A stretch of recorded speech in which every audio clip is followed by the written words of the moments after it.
ಇಲ್ಲಿ ಏನು ಕೊಟ್ಟಿದ್ದಾರ 3, 6, 12 so on. ಈ ಶ್ರೇಣಿಯ ಎಷ್ಟನೇ ಪದ 1536 ಆಗಿರುತ್ತದೆ ಅಂತ ಕ್ವಶನ್ ಕೊಟ್ಟಿದ್ದಾರೆ. ಈಗ ನಾವು ಇದನ್ನ ಸಾಲ್ವ್ ಮಾಡೋಣ. ಯಾವ ಟೈಪ್ ಅಂದರೆ ಸೊಲ್ಯೂಷನ್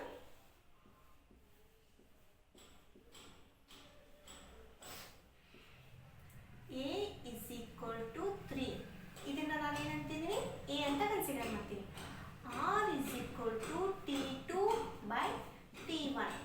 ಇದನ್ನ ನಾನು T2 ಅಂತ ಹೇಳ್ತಿದ್ದೀನಿ, ಇದನ್ನ ನಾನು T1 ಅಂತ ಹೇಳ್ತಿದ್ದೀನಿ. ಹಾಗಾದ್ರೆ 6 by 3 is equal to 2.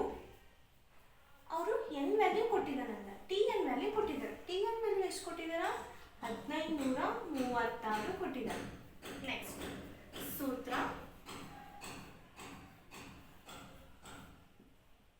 ಏನು? Tn is equal to A into R to the power n minus 1. ಹೌದಾ? A ವ್ಯಾಲ್ಯೂ ಎಷ್ಟು? 3 ಇಂಟು T ವ್ಯಾಲ್ಯೂ ಎಷ್ಟು ಬಂದಿದೆ ನಮಗೆ? 2 ಬಂದಿದೆ. ಹೌದಾ? 2 to the power n value ಕೊಟ್ಟಿಲ್ಲ, ಅದಕ್ಕಾಗಿ ಏನು ಮಾಡಿದ್ದೀನಿ ಹಂಗೆ ಇಟ್ಕೊಂಡಿದ್ದೀನಿ. ಇಲ್ಲಿ ಏನು ಮಾಡಿದ್ದಾರೆ? Tn ವ್ಯಾಲ್ಯೂ ಕೊಟ್ಟಿದ್ದಾರೆ. ಎಷ್ಟು ಇರಲಿ? 1536. ಎಸ್, 1536. ಇದನ್ನ ಏನು ಮಾಡ್ತೀನಿ ನಾನು? ಡಿವೈಡೆಡ್ ಬೈ ಡಿ ತಗೋತಿದ್ದೀನಿ 3. ಇಲ್ಲೇನು ಉಳಿತು? 2 to the power n minus 1 ಉಳಿತು. ನೆಕ್ಸ್ಟ್ ಇದನ್ನು ನಾನು ಕ್ಯಾನ್ಸಲ್ ಮಾಡ್ತಿದ್ದೀನಿ. ಎಷ್ಟು ಬರುತ್ತಾ? 3 ಒಂದ್ಲೆ 3 ಇಲ್ಲೇ 3 ಒಂದ್ಲೆ 3 ಎರಡ್ಲೆ, ಆದರೆ ಎಷ್ಟು ಬಂತು? 512. 2n to the power minus 1.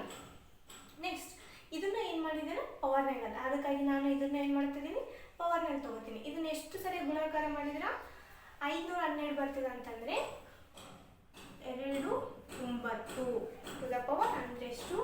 2 into 2 into 2, 2 4, 4 8, 8 16. ಈ ಟೈಪ್ 9 ಸರಿ ಗುಣಾಕಾರ ಮಾಡಿದರೆ ಎಷ್ಟು ಬರುತ್ತಾ?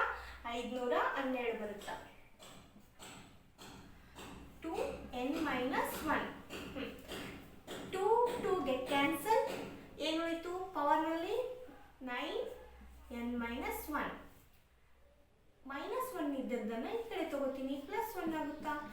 n. ಹಾಗಾದರೆ n ವ್ಯಾಲ್ಯೂ ಎಷ್ಟು ಬಂತು? 10. n is equal to 10.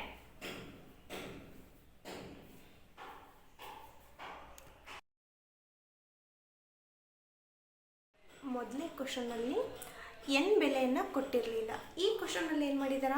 n ಬೆಲೆಯನ್ನು ಕೊಟ್ಟಿದ್ದಾರ. n ಬೆಲೆ ಎಷ್ಟು ಕೊಟ್ಟಿದ್ದಾರ? 6 ಕೊಟ್ಟಿದ್ದಾರ. ಈಗ n ಬೆಲೆ ಪುಟ್ ಮಾಡಿ ಪ್ರಾಬ್ಲಮನ್ನು ಸಾಲ್ವ್ ಮಾಡೋಣ. Solution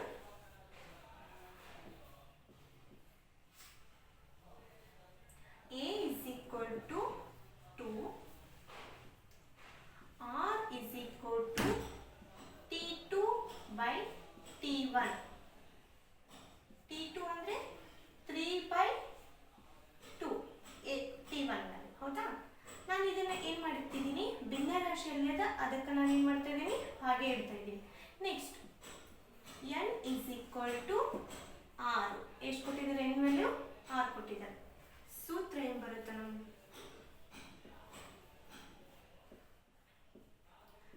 Tn is equal to A into R to the power n minus 1.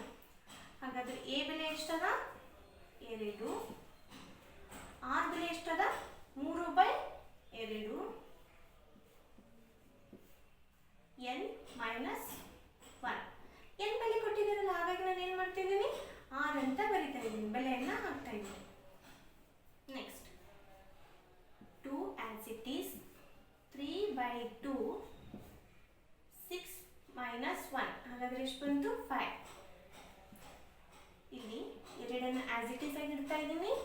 ಇದು ಹೋಲ್ ಸ್ಕ್ವೇರ್ ಅದಲ್ಲ, ಹೋಲ್ ಟು ದ ಪವರ್ ಎಷ್ಟದ? 5 ಅಲ್ಲ, ಅದಕ್ಕಾಗಿ ಏನು ಮಾಡ್ತಾ ಇದ್ದೀನಿ? ಇಂಟು ಇದಕ್ಕೂ ಅಪ್ಲೈ ಆಗುತ್ತಾ? ಮತ್ತು 2 ದೊಡ್ಡ ಪವರ್ ಎಷ್ಟು? 5. ನೆಕ್ಸ್ಟ್ ಇಲ್ಲಿ ಇದು ಒಂದು ಗೆಟ್ ಕ್ಯಾನ್ಸಲ್, ಇಲ್ಲಿ 5 2 ಅದಾವ, ಅದಕ್ಕಾಗಿ ಏನು ಮಾಡ್ತಾನೆ? ಒಂದು ಕ್ಯಾನ್ಸಲ್ ಮಾಡ್ತಾನೆ, 2 ಅದಾವ. ಈಗ ಏನು ಉಳಿತು? ಇಲ್ಲಿ 3 ಪವರ್ ಎಷ್ಟು ಅದ? 5 ಅದ, ಮತ್ತು ಡಿವೈಡೆಡ್ ಬೈ 2 ಪವರ್ ಎಷ್ಟು ಉಳಿತು? ಇಲ್ಲಿ 4 ಉಳಿತು. ಈಗ ನಾನು ಇದನ್ನೇನು ಮಾಡ್ತಾ ಇದ್ದೀನಿ, 3ಅನ್ನು 5 ಸರಿ ಗುಣಾಕಾರ ಮಾಡ್ತೀನಿ. 3 into 3 into 3 into 3 into 3 divided by 2 ಎಷ್ಟು ಕೊಟ್ಟಾರ? 4 ಸರಿ. 2 ಇಂಟು 2 ಇಂಟು 2 ಇಂಟು 2. ಹೌದಾ? ಹಾಗಾಗಿ ಇವುಗಳನ್ನು ಗುಣಾಕಾರ ಮಾಡಿದರೆ ಎಷ್ಟು ಬರುತ್ತಾ? 3ಅನ್ನು ಗುಣಾಕಾರ ಮಾಡಿದರೆ 3ಅನ್ನು 5 ಸರಿ ಗುಣಾಕಾರ ಮಾಡಿದರೆ 243 ಬರುತ್ತಾ. 2ಅನ್ನು 4 ಸರಿ ಗುಣಾಕಾರ ಮಾಡಿದರೆ 16 ಬರುತ್ತಾ. ಹಾಗಾದರೆ ಟಿ ಎನ್ ಎಷ್ಟಂತ ಹೇಳ್ಬೋದು ನಾವು? ಟಿ ಎನ್ ವ್ಯಾಲ್ಯೂ ಎಷ್ಟು ಬಂತು? 243 ಡಿವೈಡೆಡ್ ಬೈ 16 ಬಂತಂತ ಹೇಳ್ಬೋದು.